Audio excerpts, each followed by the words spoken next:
नमस्कार, झारखंड की ताजा खबरों में आप सबों का स्वागत है। आइए जानते हैं आज की मुख्य बड़ी खबरों को।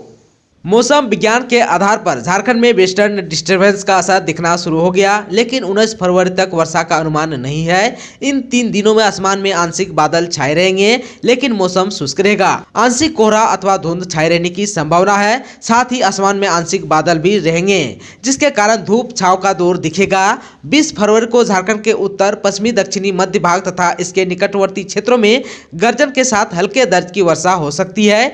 ऐसी स्थिति आगामी 22 फरवरी तक रहने का अनुमान है। झारखंड में बच्चों का जाति प्रमाण पत्र बनवाने की नहीं होगी टेंशन, जारी हुआ आदेश। राज्य के स्कूलों में बच्चों का जाति प्रमाण पत्र बनाया जाएगा। प्रज्ञा केंद्रों से स्कूलों को टैग कर जाति प्रमाण पत्र जारी किया जाएगा। मुख्य सचिव सुखदेव सिंह ने सभी जिलों के उपायुक्तों को इससे संबंधित निर्देश भी दिया है। मंगलवार को सभी उपायुक्तों के साथ वीडियो कॉन्फ्रेंसिंग करते हुए उन्होंने जाति प्रमाण पत्र बनाने में आने वाली कठिनाइयों के निराकरण का निर्देश दिया। झारखंड में कक्षा 8वीं, 9वीं और 11वीं की दोनों टर्म की परीक्षा होगी जून में। आइए जानते हैं इनके बारे में विस्तार से। राज्य में कक्षा 8वीं, 9वीं और 11वीं की दोनों टर्म की परीक्षा एक साथ होगी।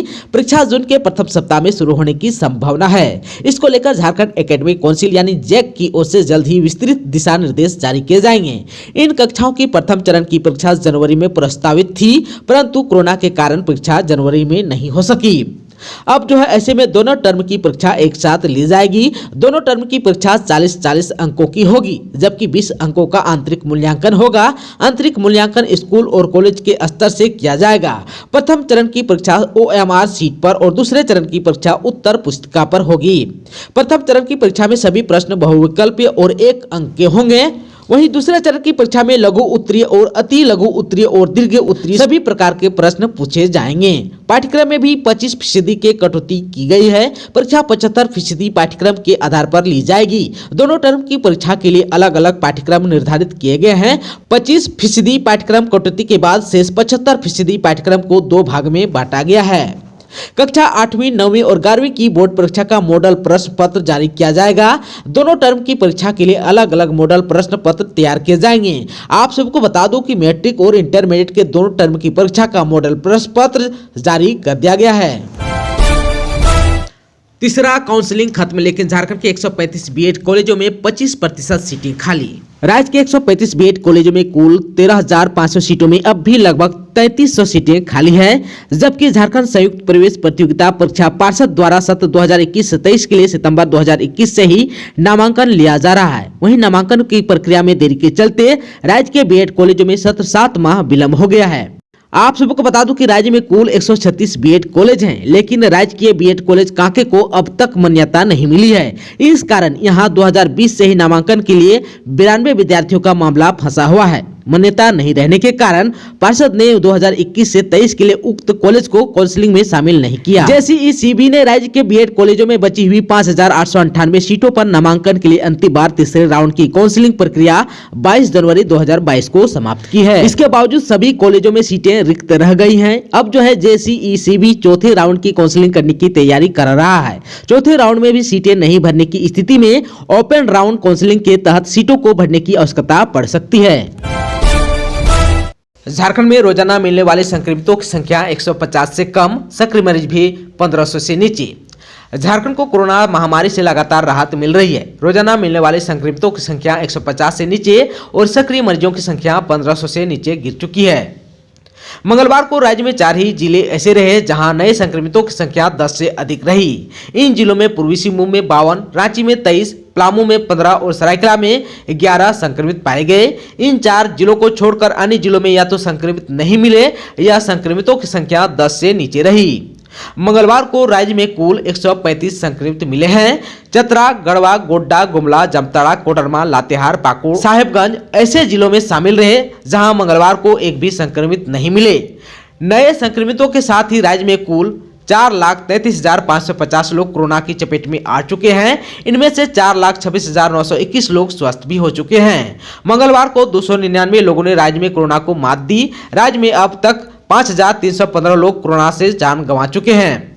राज्य में अब सक्रिय मरीजों की संख्या 1314 रह गई है। इनमें सबसे अधिक 460 राजधानी रांची में है, पूर्वी सिंहभूम में 266 और देवघर में 173 सक्रिय मरीज बचे हैं। राज्य के अन्य जिलों में सक्रिय मरीजों की संख्या 100 से नीचे है। गोड्डा और गुमला में एक भी सक्रिय मरीज नहीं है। इसी तरह रामगढ़ और साहिबगंज में एक सक्रिय मरीज बचे हैं।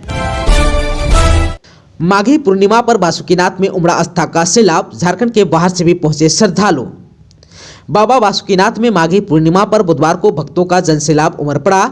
देर शाम तक करीब हजार शिव भक्तों ने भोलेनाथ का जलाभिषेक किया।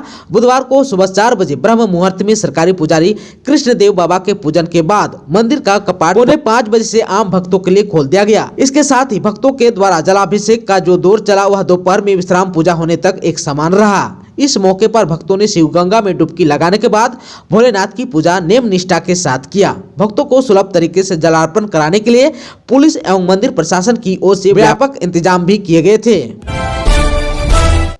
माघी पूर्णिमा पर साहिबगंज में लगा श्रद्धालुओं का मेला, बाबूलाल ने भी गंगा में लगाई डुबकी। 2022 में देश भर में माघी पूर्णिमा की धूम है। 16 फरवरी को झारखंड में भी माघी पूर्णिमा को लेकर सनातन धर्मावलंबियों में खासा उत्साह देखा गया। धनबाद समेत झारखंड में विभिन्न नदियों पर श्रद्धालुओं का जुटान हुआ। श्रद्धालुओं ने गंगा में स्नान करने के बाद दान पुण्य भी किया। झारखंड के साहिबगंज में तो मेला सा नजारा देखने को मिला। आप सबको बता दूं कि झारखंड में गंगा सिर्फ साहिबगंज में ही गुजरती है। यहाँ स्नान के लिए झारखंड के संथाल परगना प्रमंडल की बड़ी संख्या में लोग जुटे थे। झारखंड विधानसभा में भाजपा विधायक दल के नेता और पूर्व मुख्यमंत्री बाबूलाल मरंडी भी साहिबगंज पहुंचकर गंगा में डुबकी लगाई और उन्होंने कहा कि समस्त राज्यवासियों को माघी पूर्णिमा की हार्दिक शुभकामनाएं। उन्होंने कहा कि राजमहल स्थित मां गंगा का दर्शन कर कृतार्थ हुआ। मां गंगा और महादेव सभी का कल्याण करे। तिलिया डैम ओपी बनेगा मॉडल थाना, पुलिस मुख्यालय ने दी स्वीकृति।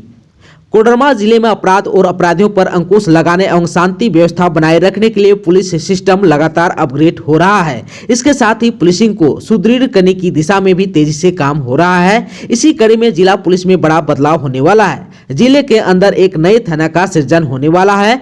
राज्य पुलिस मुख्यालय ने तिलिया डैम ओपी को मॉडल पुलिस स्टेशन के रूप में बदलने की स्वीकृति दे दी है। बहुत जल्द डैम ओपी थाना के रूप में काम करेगा। नए थाना भवन के निर्माण के लिए जमीन भी चिन्हित कर ली गई है। आने वाले कुछ दिनों में Jharkhand police housing corporation limited नए थाना भवन के निर्माण को लेकर काम शुरू करेगा। डैम ओपी को थाना के रूप में अपग्रेड होने के बाद जिले में थाने की संख्या बढ़कर 12 हो जाएगी। इसके अलावा 2 पुलिस पिकेट को भी ओपी के रूप में अपग्रेड करने का प्रस्ताव है। स्वीकृति मिलने के बाद इस दिशा में भी काम होगा।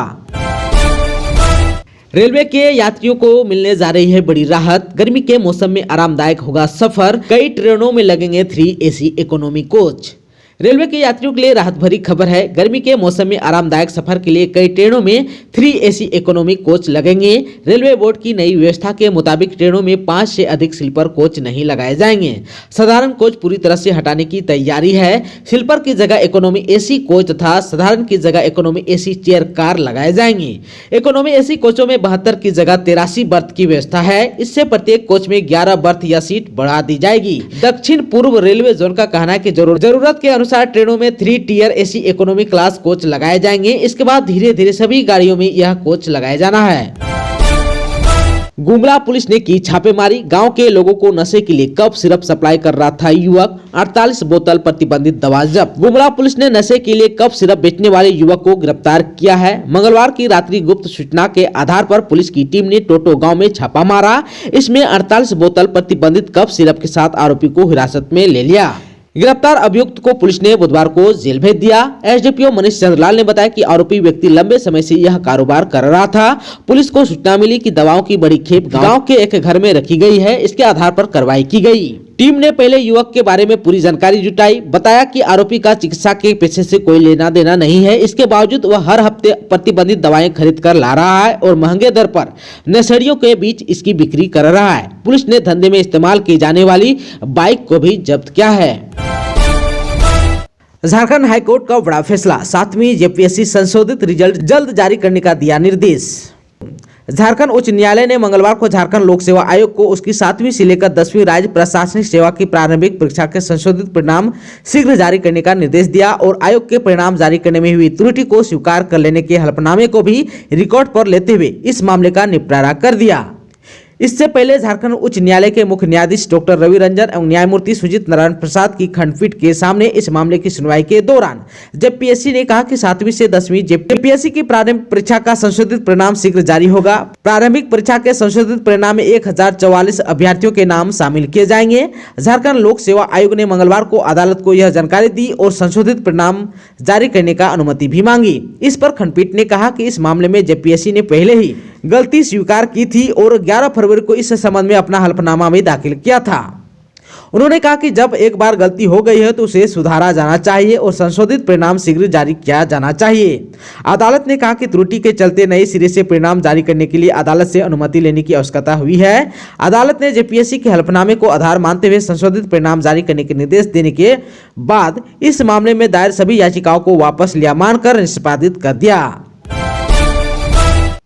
गिरिडीह में अवैध बालू और कोयला कारोबार पर बड़ी कार्रवाई, 7 ट्रैक्टर 11 बाइक जब्त, कोयले और बालू की बड़ी खेप बरामद, 2 गिरफ्तार।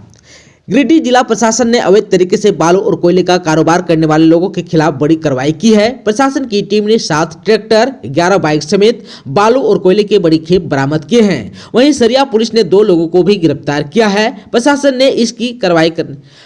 की इस कार्रवाई से खनन माफिया में हड़कंप मच गया है। अवैध कारोबार पर कार्रवाई के लिए प्रशासन की ओर से टास्क फोर्स का गठन किया गया था। इसमें एसडीएम विशालदीप खलको, डीएमओ सतीश नायक और एसडीपीओ अनिल कुमासी शामिल रहे। प्रशासन के साथ साथ जिले के पुलिस भी सक्रिय हो गए हैं। वहीं सरिया पुलिस ने अवैध कोयला लदे एक पिकअप वाहन को जब्त कर 2 लोगों को गिरफ्तार भी किया है। दोस्तों, चैनल पर आप नए हैं तो प्लीज चैनल को सब्सक्राइब कर बेल आइकन को दबा दीजिए ताकि खबरों का अपडेट आपको मिलता रहे। इसके साथ ही आज की खबरों में बस इतना ही। हमें दीजिए इजाजत। नमस्कार।